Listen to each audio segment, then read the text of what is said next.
ओम साई।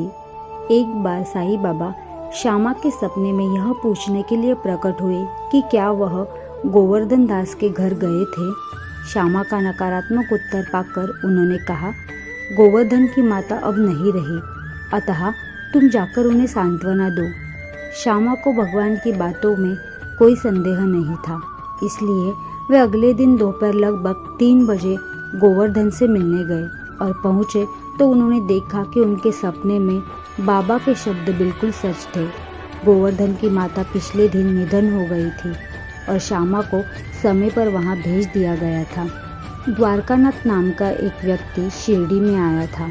उनके पास साईं बाबा के लिए एक पत्र था जो उनके चाचा ने भगवान बाबा को देने के लिए दिया था। द्वारकानाथ के चाचा ने पत्र में अपने बेटी के स्वास्थ्य संबंधी मुद्दों का वर्णन किया था।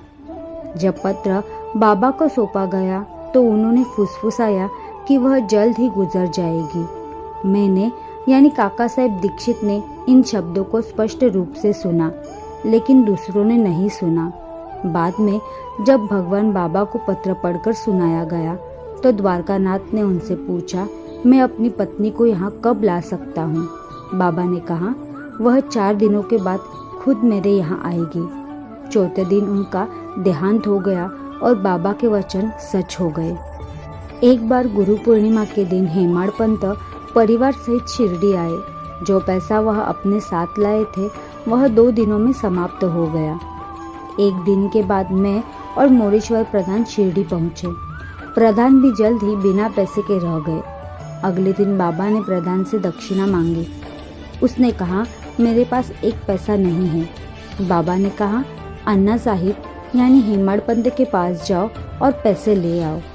प्रधान जानता था कि हेमाड़ पंत का धन भी समाप्त हो गया है, लेकिन बाबा की आज्ञा का पालन करना ही था। अतः बिना कुछ कहे प्रधान हेमाड़ पंत के पास गए और उनसे धन मांगा। प्रधान की इस प्रकार की मांग से हेमाड़ पंत कुछ अधिक व्याकुल हो उठे। उन्होंने सवाल किया, आपको कैसे पता चला कि मेरे पास अब पैसे हैं? अभी बांद्रा में रहने वाले एक व्यक्ति को मेरे लिए पैसे मिले। एक मुस्लिम भक्त बाबा के पास गए। उनके दोस्त जो जाति से ब्राह्मण थे, उनको मौत की सजा दी गई थी। भक्त ने बाबा से अपने मित्र को इस दंड से बचने का अनुरोध किया। बाबा ने उन्हें यह कहते हुए आशीर्वाद दिया कि 4 दिनों में उन्हें भगवान का आशीर्वाद मिलेगा। उस समय एक अपील पर ब्राह्मण को रिहा कर दिया गया और उसे मृत्युदंड से मुक्त कर दिया गया।